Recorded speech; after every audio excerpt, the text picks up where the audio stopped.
제1사상과 제물론의 제1사상과 불교의 중도사상은 유사한 점이 있습니다. 그래서 불교의 중도사상을 간략하게 살펴봄으로써 제1사상을 좀 더 폭넓게 이해할 수 있는 그런 기회로 삼고자 합니다. 그러면 불교의 중도사상, 이게 뭐냐? 중도의 이 원시적 의미는, 불교에서 말하는 중도의 원시적 의미는 율장대품에 보인다. 여기서는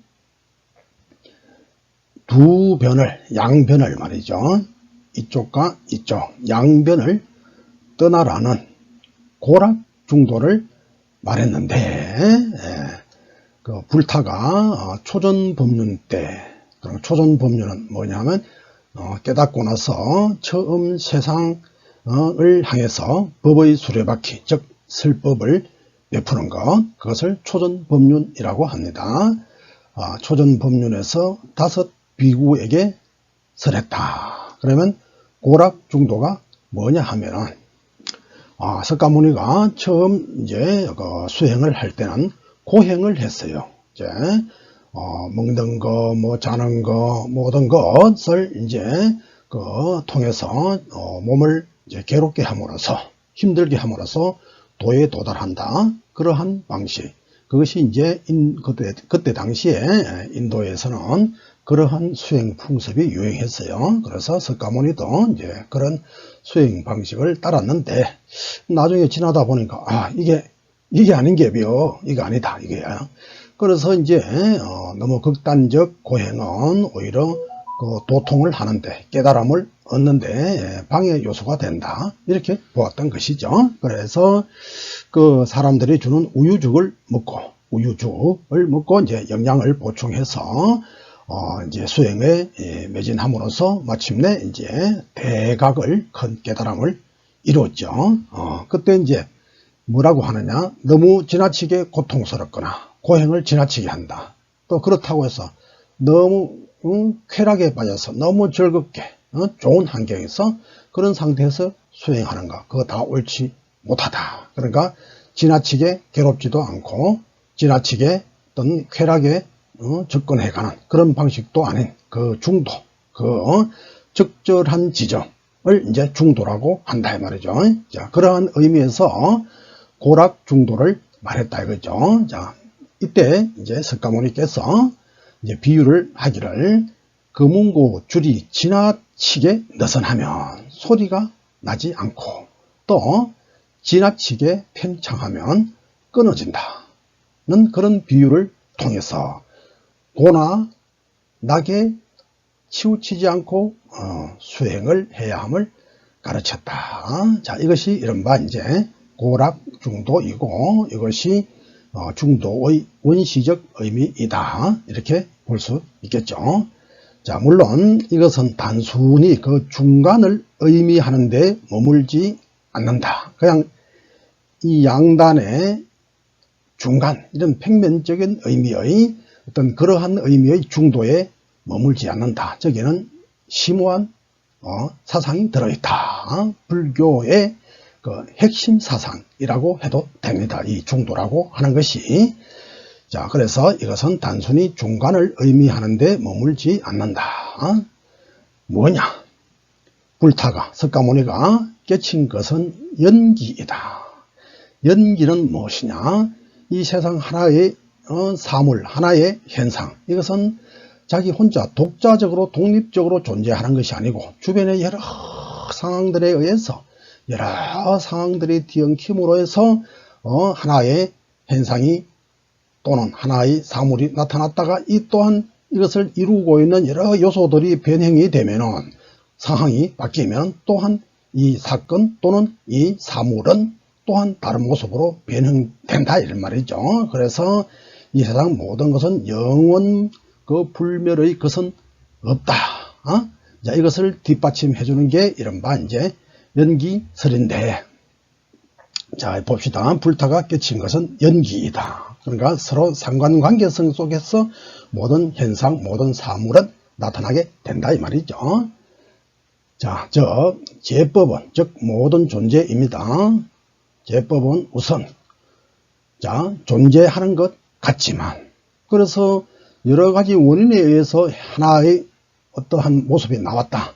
그러면 우리가 볼 때 이것은 이제 하나의 사물이 나왔으니까 이것이 영원한 것인 것으로, 영원한 걸로 그렇게 착각을 할 수 있죠. 그러니까 제법은 우선 존재하는 것 같지만 우선은 영원히 존재할 것 같이 있다 이 말이야. 그러나 이것은 원래 없던 데에서 여러 가지 인연으로, 여러 가지 요소에 의해서 만들어진 것이죠. 그러니까 인연으로 생겨나서므로 원래 존재했던 것이 아니고 여러 가지 조건에 의해서 만들어진 것이다. 그러니까 이것은 진정한 실체가 없는 것이죠. 이 조건이 변형되면 이 실체도 변형되어 버리는 것이겠죠. 그러니까 실체가 없는 거죠. 그래서 무아라고 한다. 여기에 중도의 철학적 의미가 내재되어 있다.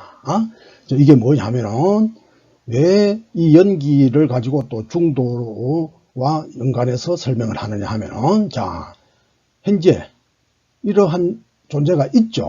있지만 이것은 실제로 존재하는 건 아니죠.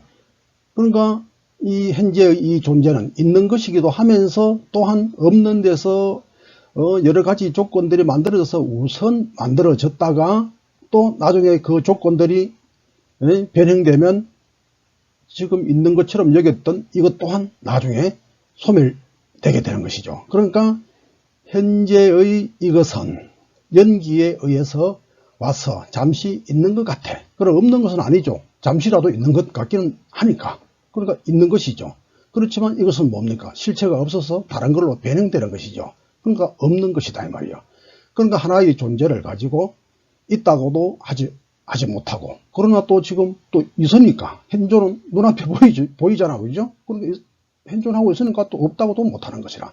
그러니까 하나의 존재를 있음과 없음, 이 양변으로 탁 나누어서 인식하지 않고 있음과 동시에 없는 것, 이 동시적인 인식을 하는 것, 이것을 중도라고 그렇게 생각할 수가 있습니다. 자, 그래서 만약에 하나의 사물이 있다, 이게 영원히 존재한다 이렇게 하면 안 되죠. 그죠? 왜? 없는 데서 왔다가 또 다시 없어질 거니까. 그런데 이제 또 없는 데서 왔다가 없는 데로 사라질 것이니까 지금 있는 것을 또 없다고 해도 안 되는 거죠. 그러니까 현재의 존재는 있기도 하면서 없기도 한 그런 이중적인 모습을 가지고 있죠. 그것을 동시적으로 포괄적으로 보아내는 것, 원융하게 보아내는 것, 그게 바로 중도다 이 말이죠. 자, 중도는 불교의 핵심적 주제의 위치를 점하면서 발전했다. 중도 사상은 발전 쭉 해왔다 이 말이죠.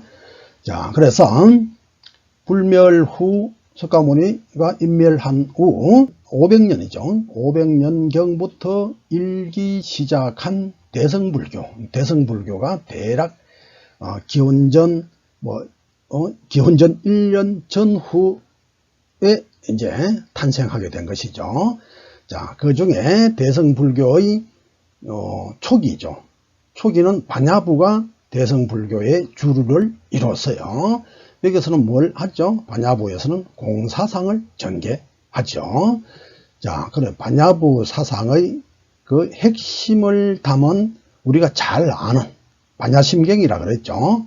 마하반야바라밀타 심경, 공식적 이제 그 명칭은 마하반야바라밀타 심경, 일반적으로는 반야심경이라고 하는 글이 있죠. 자, 거기에서는 그 색과 공이라는 개념을 가져와서 중도 사상을 전개하고 있습니다.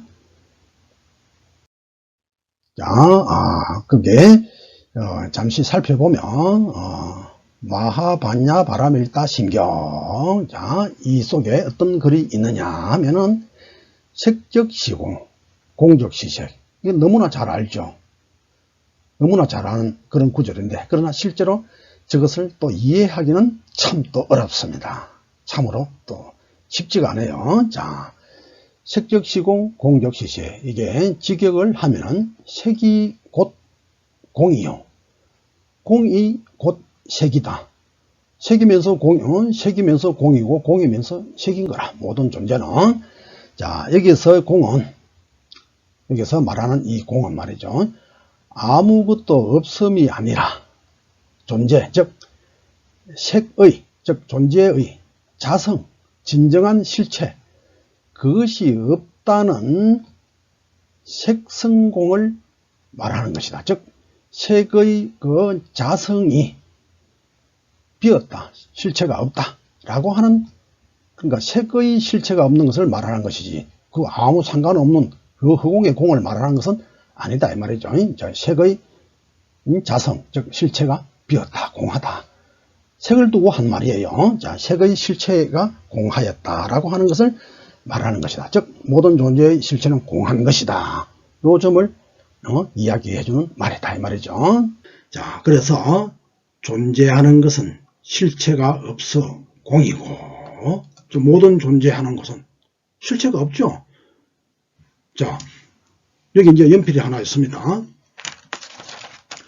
이 연필이 원래 있었습니까? 없었죠. 그럼 이것도 천년, 만년, 1억 년 버티겠습니까? 그러면 다 없어지죠. 정말 존재하는 거라면 영원히 이건 태어나지도 않고 죽지도 않아야 돼. 그런데 세상에 그런 게 어디 있습니까? 이것은 만들어졌고 언젠가는 없어지는 거라. 진정한 실체가 있는 게 아니죠. 모든 게 다 그렇지. 자, 존재하는 것은 실체가 없어 공이라. 공이고, 즉 이것은 색적 시공이다. 색이 곧 이 공이다 라고 하는 뜻이죠. 또 그 다음에 존재하는 것은 또 공이라 조금 전에 공이라 했죠. 근데 공인 듯 하나 또 진짜 없는 것이 아니고 현재는 색이다. 즉 색의 모습으로 있다. 이것은 뭡니까? 공이 곧 이 색이다. 이 공이 바로 색이다. 자, 좀 쉬운 말로 설명하면 색적 시공은 색인가 했더니 공이고, 공인가 했더니 색이다. 그러니까 모든 존재는 색이면서 공이고 공이면서 색이 되는 것이죠. 그럼 이것을 중도적 시각이다. 색이나 공이나 일변에 떨어지지 않고 색이면서 공이고 공이면서 색인 거야. 그죠? 이것이 양변을 포섭하는 거라. 한 변에 떨어지지 않고 전락하지 않고 이것이 중도적 인식이다 이 말이죠. 결국 제법은 모든 존재는 알고 보면 색이면서 공이고, 조금 전에 했던 요 말이 전체적으로 가만히 녹여서 이제 이해를 해보면, 녹여서 융합해서 이해를 해보면 결국 모든 존재는 색이면서 공이고 또한 공이면서 색으로 있다. 그래서 한 측면으로 말할 수 없다. 그래서 결국 모든 존재는 색이면서 공이고 공이면서 색인 거라. 그죠? 자, 여기에 어떤 사물이 있다 합시다. 이것은 존재하죠. 그러니까 색이죠. 그럼 그 실체는 뭡니까? 공. 없는 것이죠. 그죠? 자, 또 그러면 이 연필에 말이죠. 이 실체는 없는 것이죠. 공하면서 이렇게 색으로 존재하는 것이죠. 그러니까 결국은 이것은 뭐 이렇게 보나 공을 중심으로 먼저 말하나 색을 중심으로 먼저 말을 하나 똑같아요. 그래서 이것은 결론적으로 색이면서 공이고 또 공이면서 색인 거라. 이 물건은 모든 존재, 모든 사물이 다 그와 같은 것이죠. 양 측면을 다 가지고 있는 것이라.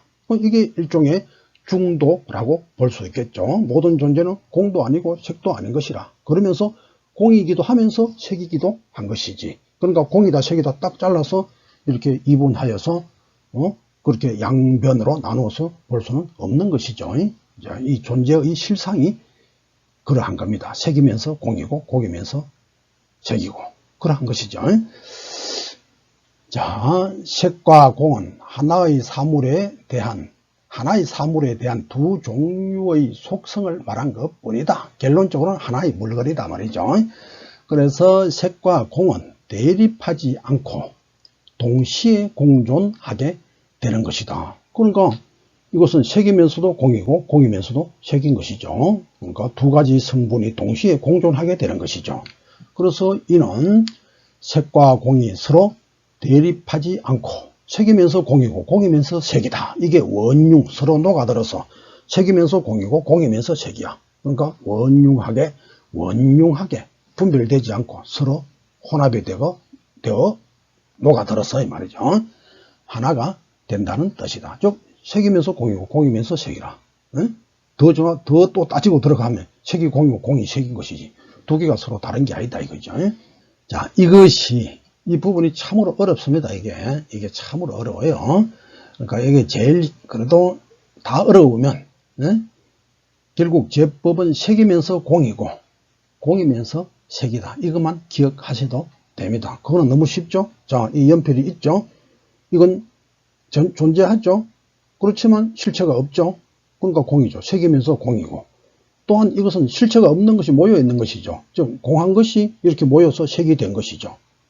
그죠? 그러니까 공이면서 색인 것이라. 그러니까 제법은 색이면서 공이고 공이면서 색이다. 이것만 이해하시면 돼요. 그러면 공이다 색이다 탁 둘로 나누는 게 아니죠. 양변에 떨어지는 게 아니다 이거죠. 그러니까 모든 존재는 공과 색 이 두 성분을 동시적으로 가지고 있는 것이죠. 그것을 이제 중도적 시각이다. 그렇게 표현할 수가 있습니다. 자, 이것이 마하바냐바라밀타심경의 중도 사상이다. 또 이 중도 사상은 용수보살, 용수보살에 의해 더욱 치밀하게 이제 설명이 됩니다. 참고로 그 유학의 중용과 불교의 중도는 그럼 외적 의미는 유사해 보이지만 중이라는 것 그걸 통해서 볼 때는 그러나 본질적으로는 그 의미가 상이합니다. 완전 다른 거예요.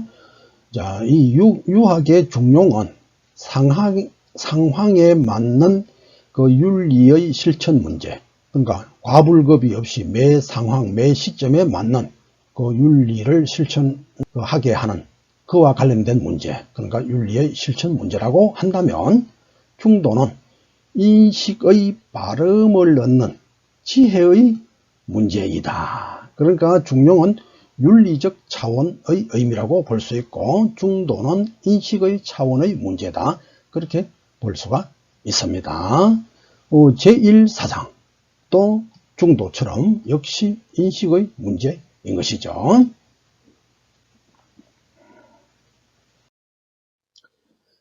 자, 그 용수보살의 중도 사상이 또 굉장히 유명하거든요. 잠깐만 보고 가면 불멸 후 700년경의 용수보살은 인도의 그 남쪽 지역, 남인도 지역 사람이고 말하자면 카스트 제도로 말할 때 최상층 바라문의 계급에 있던 인물이었어요. 그러다가 나중에 불가로 이제 귀의를 하였어요.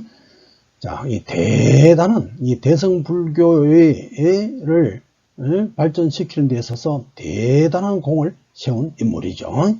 자, 용수보살은 그 유명한 저서 중론이라는 저서가 있어요. 중론에서 팔불중도에 대해서 말했어요. 8개의 안일불자를 쓰는 중도, 그렇게 이해를 하면 되는데 내용은 불생불멸, 모든 존재는 생하지도 않고 멸하지도 않아. 그러니까 불자가 1개, 2개 들어갔죠. 그러니까 불생불멸이라.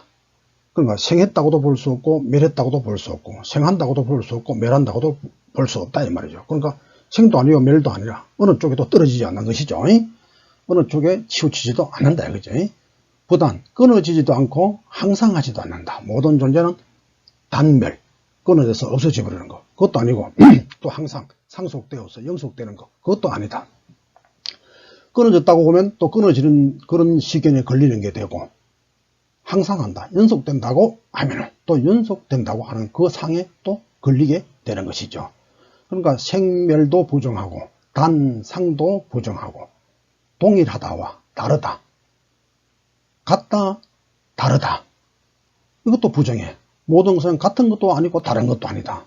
그럼 예를 들어 같은 것이다, 다른 것이다, 하나에 떨어지면 안 되는 거죠. 그럼 그게 중도가 아니죠. 출래, 나가는 것도 아니고 들어오는 것도 아니다. 그러니까 나간다고 하면 나간 데에 걸리고 들어온다고 하면 들어오는 데 걸리게 되는 거죠.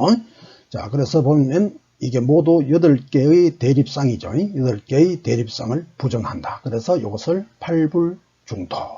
그러니까 생함도 아니고 멸함도 아니고, 반야신경에도 그런 구절이 있죠. 불생불멸, 생함도 없고 생하지도 않고 멸하지도 않는다. 그냥 그대로 있는 것이지 뭐. 그러니까 참 표현하기가 묘한 겁니다. 이게 중도적 시견이에요. 멸했다고 해도 안 되고 생했다고 해도 안 되고, 이제 전체적으로 말하면 그 어느 한 편에 떨어지지 않는 것을 말하는 겁니다. 그러니까 동시적으로 있는 것이죠. 동시적으로 겹쳐 있는 것이죠. 겹쳐. 자, 팔불중도를 제시하여 모든 양변은 연기의 소산이므로 집착할 것이 없다는 중도 사상을 설했다. 더욱이 이제 왜 그렇게 해야 되느냐 하면은, 우리가 생했다, 멸했다, 단했다, 이 모든 것은 애당초에 모든 것은 실체가 없는 것이라. 그러니까 연기에 의해서, 여러 가지 원인에 의해서 어떤 하나의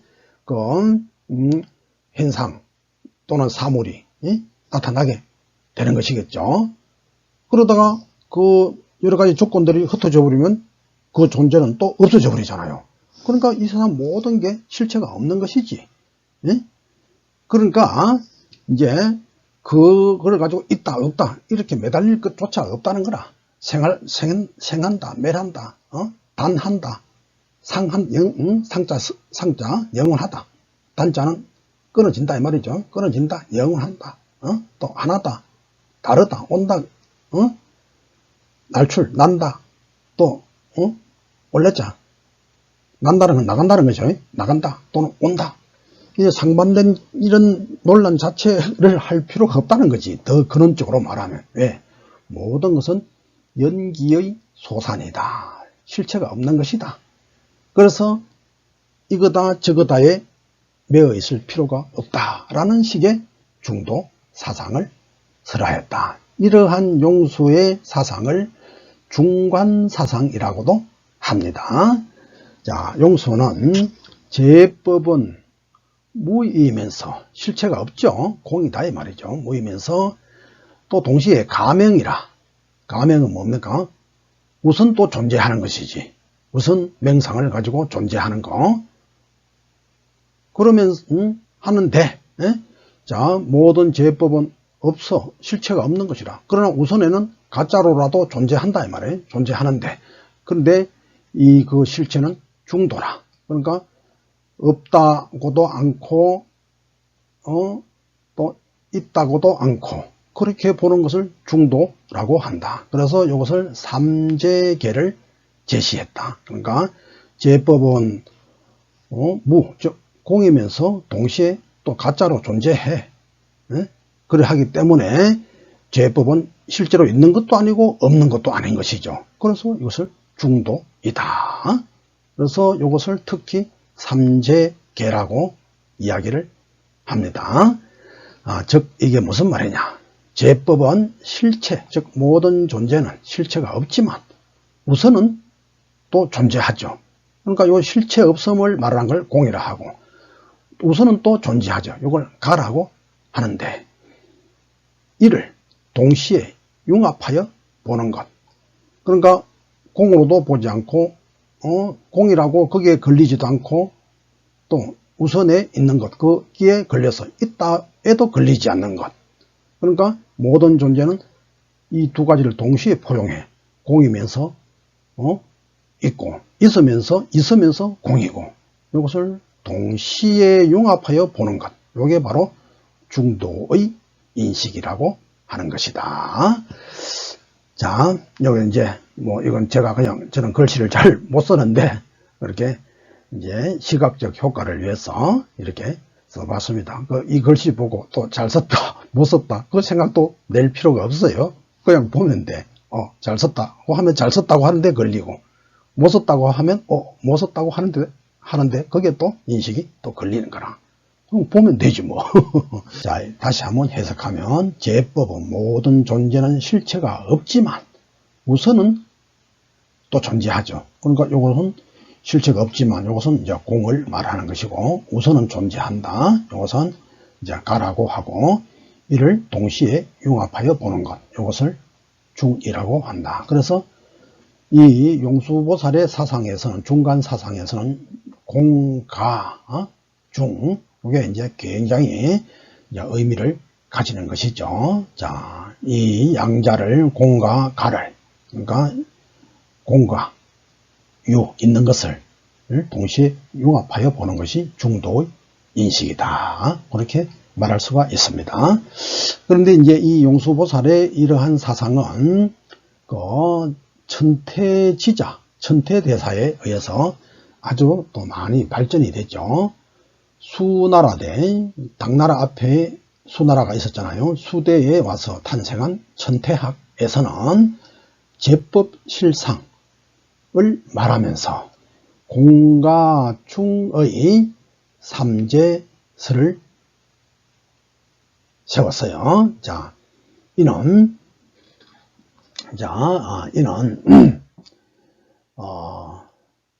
흑백의 논리를 격파하는 용수의 중도 중간 사상에서 영향을 받아 수립되었어요. 이 천태학에.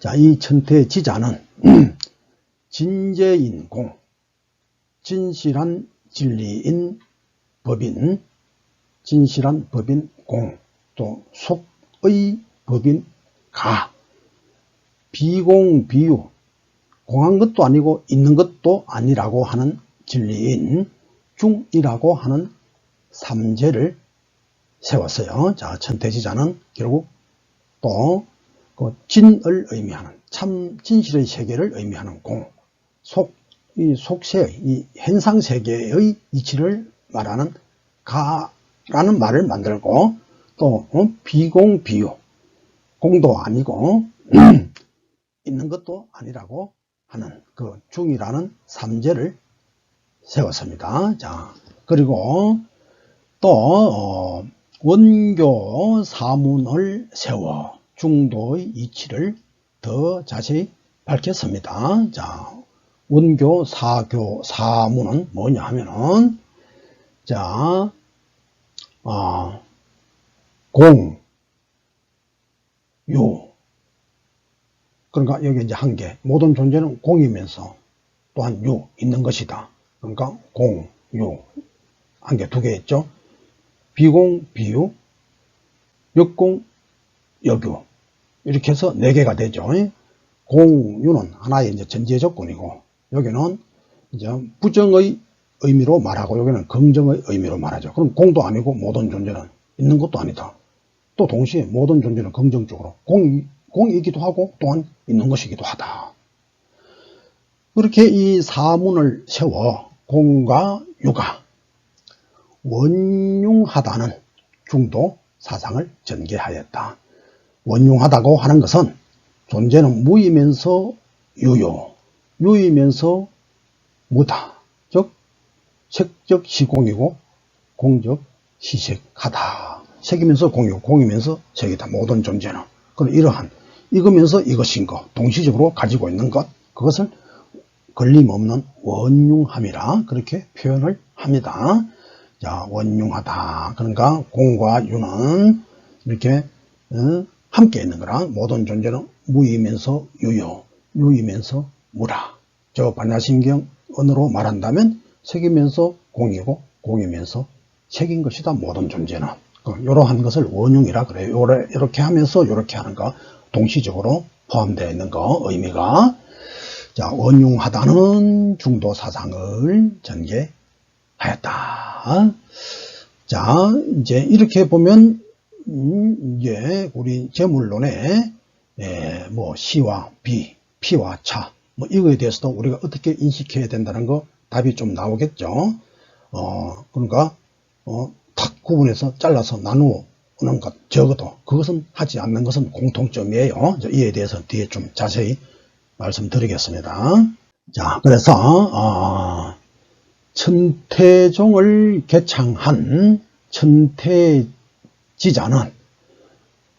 그 유명한 마하지관이라고 하는 책에서 쌍차 쌍조, 이게 이제 유명한 말입니다. 그러니까 양변을, 요건 막을 차자거든요. 차단한다. 그러니까 쌍은 두 개, 즉 양극단, 양변을 말하죠. 양변을 쌍으로 차단한다, 막는다 이 말이에요. 부정한다. 또 동시에 그와 동시에 부정함과 동시에 쌍으로 비춘다. 이는 양자를 동시에 부정하면 이게 바로 쌍차예요. 양자를 동시에 부정한다. 피, 시, 비, 장, 단 등등 동시에 부정하면 양자는 곧바로 분간 없이 융합하여 원융하게 존재한다. 이게 바로 쌍조가 되는 거라. 그러니까 양쪽을 무너뜨려 버리면 양쪽에 차별이 없어질 거 아니에요. 그리고 양쪽이 섞여 버리지. 예를 들어서 물통이 A 물통, B 물통이 있었는데 A 물통 통을 깨부숴 버려. B 물통 통을 깨부숴 버려. 그러면 물이 어떻게 됩니까? 양쪽 물이 섞여 버릴 거 아닙니까? 그러니까 섞여 버려서 하나로 융합되는 거. 그걸 원융이라 해. 그게 이른바 이제 어떤 중도적 입장인 것이요. 이게 중도적 표현이다. 이렇게 보면 되겠죠.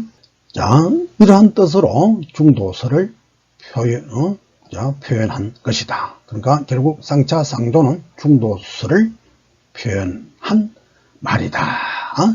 그리고 이 쌍차와 쌍조는 동시에 이루어지는 것이죠. 벽이 무너져 버리면 곧바로 합일돼 버리지. 그래서 이것을 동시에 이루므로 차조 동시라. 그러니까 쌍차 쌍조가 동시에 이루어져요. 쌍차가 이루어진 뒤 1분 뒤에 이루어지는 게 아니고 쌍차되면 바로 쌍조가 되고 쌍조가 되었다는 것은 이미 쌍차가 된 것이죠. 그러니까 동시에 함께 있는 것이죠. 그래서 이번 불교에서는 차조 동시라 이렇게 표현을 합니다. 자, 그래서 이것은 공과 색뿐 아니라 모든 존재, 시와 비, 선과 악 등 모든 양단을 부정해버리면 양극단에서 벗어남과 동시에 공과 색, 시와 비, 선과 악 이것이 상호 포용하여 원융하니 이것이 바로 쌍조이다. 자, 결국 양단이 서로 속에 하나로 용해됨으로써 더 나눌 수 없게 되어 오직 일심법계 하나의 세계가 있을 뿐이다. 이것이 천태종의 중도관이요.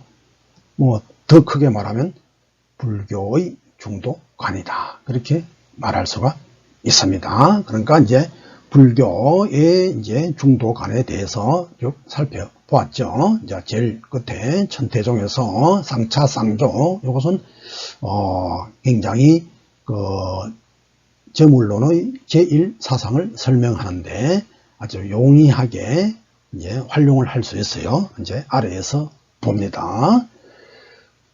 성현영의 쌍견과 쌍견, 12쌍견 했죠. 그것과 천태종의 이게 쌍차는 공히 인식의 주체를 문제 삼기보다는 객체에 대한 우리 앞에 나타난 저 객체에 대한 그 인식을 문제로 삼기에 관심의 대상이 동일하다. 자, 우리 이 존재를 어떻게 볼 것인가? 성현영의 12쌍견이나 천태종의 쌍조나 즉 우리 앞에 있는 이 대상을 어떻게 인식할 것인가의 문제에 대해서 말한 것이에요. 자,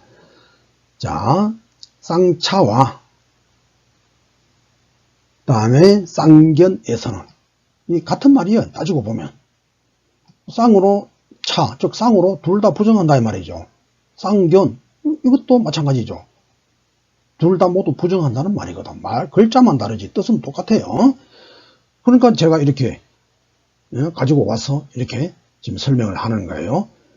왜냐하면 저 쌍견을 좀 더 효과적으로 설명하기 위해서 여태까지 불교의 중도설 쭉 이야기하다가 제일 끝에 쌍차, 여기서 마하지관의 쌍차 쌍조에서 쌍차를 가지고 와서 이 성현형의 쌍견과 비교하여서 지금 설명을 하는 거예요. 그렇게 하면 이게 성현형의 제물론에서 말하는 그 12쌍견의 의미에 대해서 좀 더 깊이 있고 폭넓게 이해할 수 있게 되겠죠. 자, 그래서 다시 봅니다.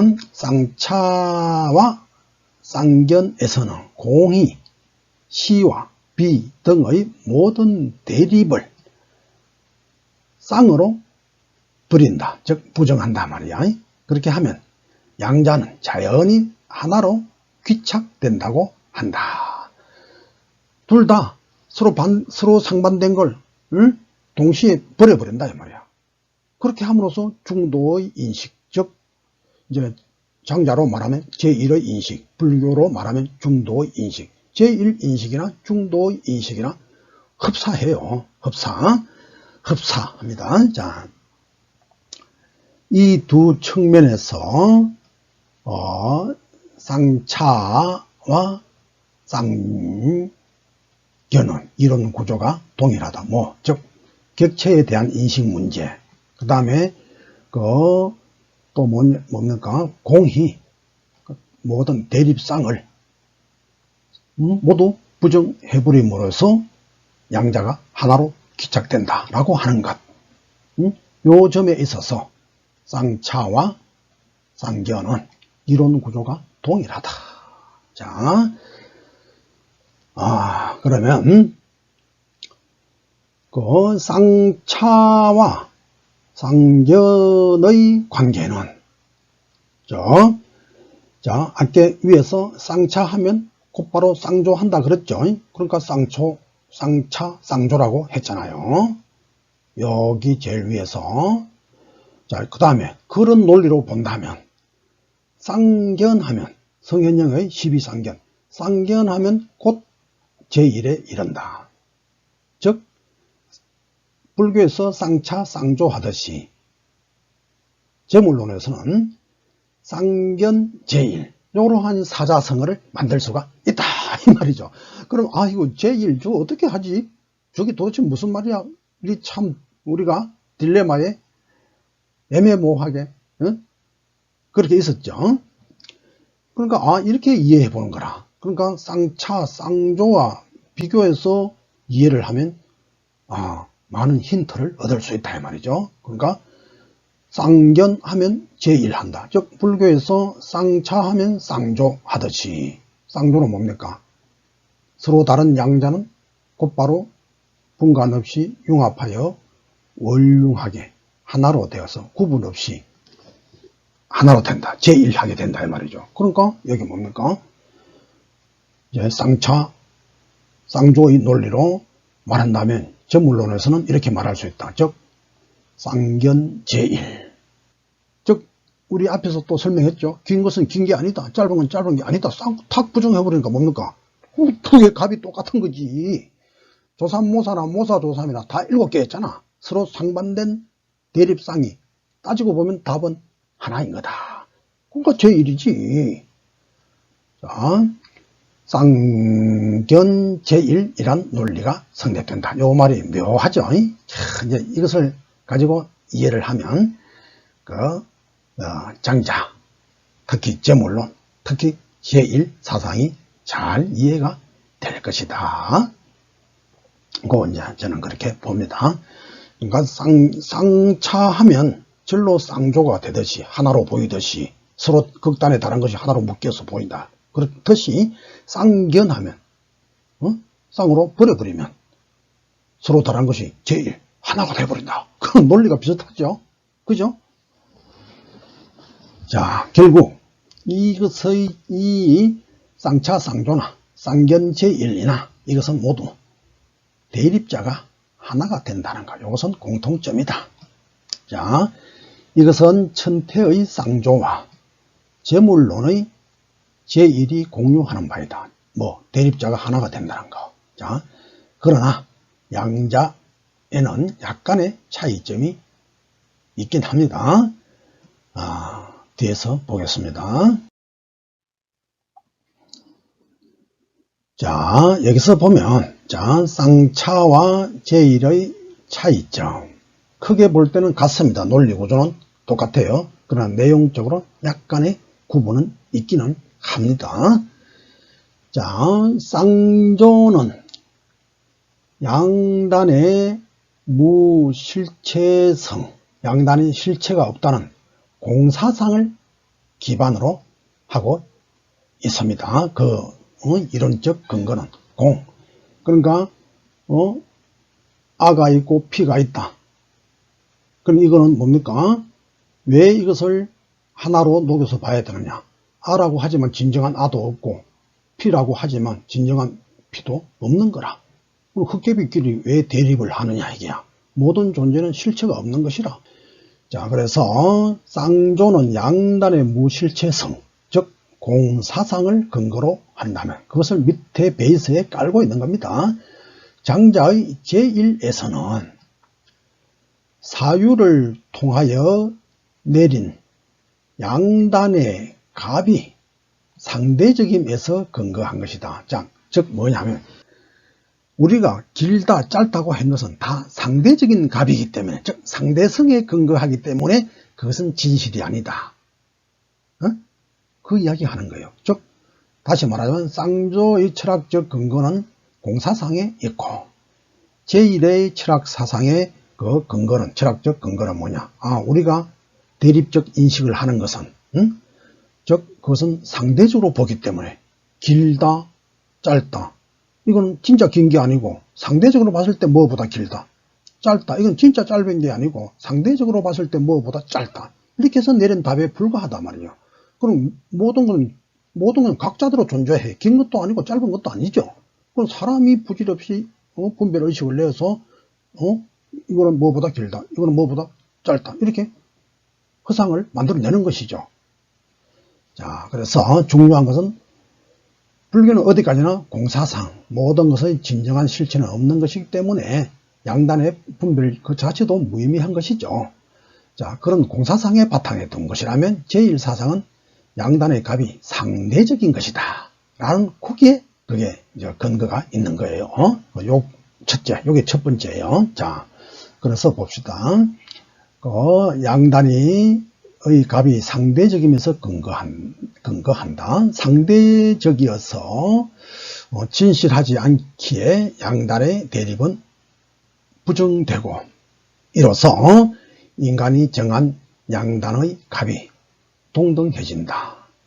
즉 길어도 긴 게 아니고 짧아도 짧은 게 아니라 이거 길다고 보는 것은 이것을 상대적으로 봐서 그렇고 이걸 짧다고 하는 것은 이거 긴 것보다 상대적으로 짧다는 것이지. 그래서 이것은 진정으로 길고 이것이 진정으로 짧은 게 아니죠. 그러면 양단은 같은 것이다 는 이야기죠. 양단을 다 부정하면 양단의 값은 동일한 것이다. 이거는 이대로 제대로 있고 이것도 제대로 있는 것일 뿐이지 뭐 각자대로 그냥 존재하는 거야. 거기에 값이 높고 낮고 어디 있습니까? 그렇게 높다 낮다 길다 짧다 하는 것은 인간이 분별 의식을 내어서 상대적으로 그런 인식을 해서 만들어낸 그 상이잖아요. 실체에 있어서는 동등해. 다 그대로 있는 거야. 다 그대로 있는 거다 이 말이야. 각자대로 있는 거다 이 말이죠. 그런데 길고 짧으면 어디 있겠어요? 자, 이것은 굉장히 중요한 거예요. 자, 쌍차, 쌍조 사상에서 쌍조 있죠. 쌍으로 비춰서 양단이 서로 하나로 녹아든다. 그러니까 이쪽은 진짜 존재하는 것도 아니고 이쪽도 진짜 존재하는 게 아니죠. 공이죠. 그러니까 이걸 벽을 무너뜨리면 줄로 하나가 되는 거 아닙니까? 그죠? 그 양쪽 물을 감싸고 있는 그 단지 독 있죠? 그걸 깨버려. 응? 깨버린단 말이야.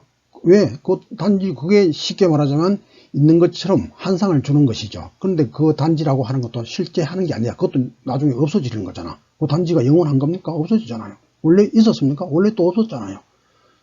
그러니까 그런 쪽으로 보면 자, 그 단지가 싹 없어졌어. 100이 없어졌어. 그러면 A 단지와 B 단지 속에 있던 물은 그냥 쭉 섞여서 하나가 되는 것이죠. 실체가 없기 때문에 하나가 되는 거라. 실체가 없기 때문에. 만약에 영원한 실체가 있으면 A는 A, B는 B, 우주가 끝나도록 대립을 하고 있겠죠. 그런데 이거나 A나 B나 다 흑kép이거든. 다 실체가 없는 거다 이 말이죠. 공한 것이다. 그죠? 흑kép이끼리 없는 것끼리 뭐 A, B 이렇게 팀을 나누는 것이냐. 따지고 보면 다 흑kép인데 없는 건데.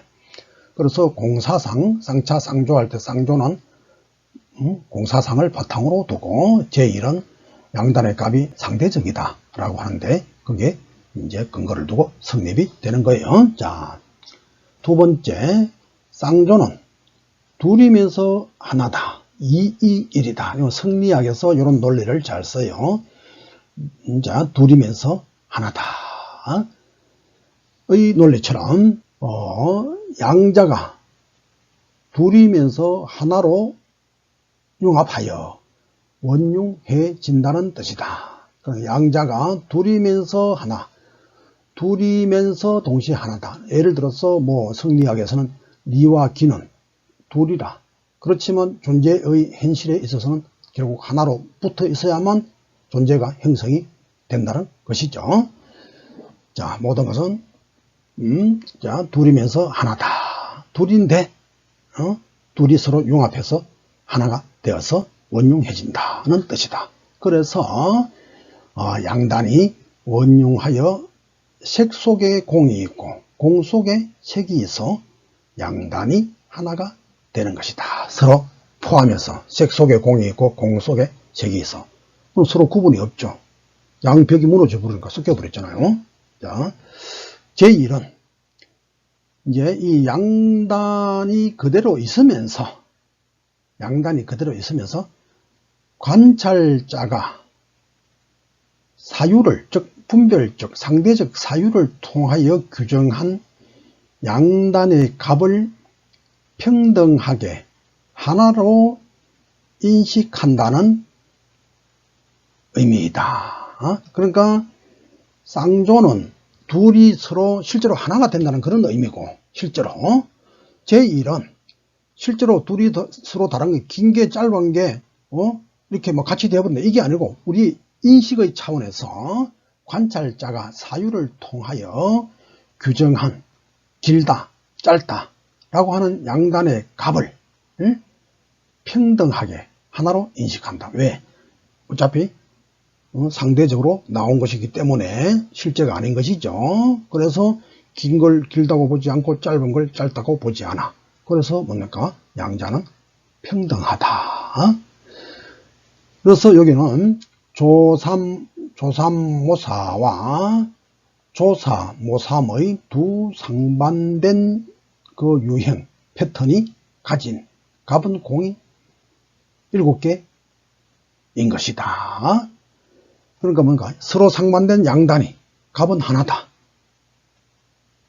길다고 한거나 짧은 거라 한거나 그 값은 다 하나다. 왜? 긴 거는 긴 게 아니고 짧은 것은 짧은 게 아니기 때문에. 그러니까 외형으로 볼 때는 서로 다른 반대되는 것 같지만 실제로 보면 똑같은 거다 이 말이야. 그것은 조삼모사의 비유에서 우리 앞에서도 봤죠. 다시 한번. 자, 일본에서는 불교의 쌍조에서는 실체가 없다. 그래서 일단 근거를 한 것이고 거기서 한 단계 더 나아가서 실체가 없기 때문에 공사상이기 때문에 서로 벽을 지킬 필요가 없이 하나로 원융, 공과 색이 완전히 다른 게 아니어서 그게 그거고 그게 그거. 그래서 원융해지는 것이다. 그렇게 되는 것이고 그 다음에 장자의 제1 사상에서는 자 상대적이다고 하는 것은 앞에서 말했죠. 상대적인데 그래서 답은 뭐냐? 상대적이기 때문에 이 서로 상반되어 보이는 것을 하나로 봐야 된다. 하나로 봐야 된다. 요거. 그러니까 보는 것을 서로 우리 앞에 있는 저 대상을 서로 다른 반대로 되는 것을 하나로 봐야 된다. 그게 이제 포커스가 맞춰져 있는 것이고 이 쌍조에서는 하나로 본다는 것보다 원융하게 본다. 그러니까 있는 것을 길고 짧은 걸 그대로 놔두고서 이제 긴 거나 짧은 거나 같은 거다 이걸 말하는 게 아니고 이거 자체가 그냥 섞여버리는 것, 원흉해지는 것, 그런 차이가 있어요. 그러니까 장자의 그 제1은 그냥 그대로 있는데 긴 것 짧은 것 이것을 같은 크기로 봐버리는 것, 그걸 말하는 것이고, 불교에서는 이것과 이것 다 실체가 없기 때문에 이게 섞어버리는 거, 그 차이. 섞어버리느냐 그냥 그대로 두고 길고 짧음이 없다고 해서 하나로 보는 거냐, 섞어버려서 하나로 보느냐, 요 차이가 있어요. 포인트는 이겁니다. 불교의 상차 상조에서의 쌍조와 이제 제물론에서의 쌍견을 통해서 얻어지는 제1의 의미가 요처럼 두 차원으로 나누어서 이해를 하시면 됩니다. 자, 여기서 주의할 것은 이제 다시 한번 정리를 합니다. 쌍차와 쌍견이 모두 양측을 부정한다 하여서, 또 잘못하면 양비론이다 이렇게 말할 수가 있겠죠. 그죠? 이것도 부정하고 저것도 부정해버리면. 그러나 그러한 성격을 가진 것이 아니라는 점, 이걸 알아야 돼요. 쌍차와 쌍견이 외적으로는 양비론처럼 보일 수도 있겠지만 결국 이것은 쌍조와 제1, 그러니까 양쪽 다 죽이는 게 아니고 모두를 살리는 쪽으로 가는 것이죠. 너 둘 다 틀려서 끝장내 이게 아니다 이거죠. 그걸 통해서 뭔가 결과를 만들어내죠. 그래서 쌍조와 제1은 대립된 양자를 하나로 봐. 대립된 양자를 다 배척해버리는 게 아니고 배척했다가 다시 하나로 보죠. 양자를 하나로 보며 또한 대립을 긍정적인 의미로 전환시킨다. 즉 양단을 하회시켜 한 차원 높은 세계, 즉 완전한 인식에 도달하게 한다. 이에서 쌍차와 쌍견이죠. 쌍견은 양비론과는 같지 않음을 알 수 있을 것이다. 자, 이상에서 중도를 통하여 제1사상을 살펴보았습니다. 제 뜻이 잘 관철되었을지 설명하는데도 이게 참 언어의 한계가 따릅니다. 그래도 다시 반복해서 잘 들어보면 저게 쌍차 쌍조와 또 성현영이 말한 제물론의 특히 제1사상에서에 대해서 쌍견을 말한 것, 즉 12쌍견 있죠. 을 말한 것, 그 쌍견에다가 제1을 붙여버리면 쌍견 제1이 되죠. 그러니까 쌍차 쌍조 쌍견 제1, 이러한 의미는 서로 상통이 되고, 그것을 잘 파악하면 제1의 장자의 제1 사상에 대해서 좀 더 용이하게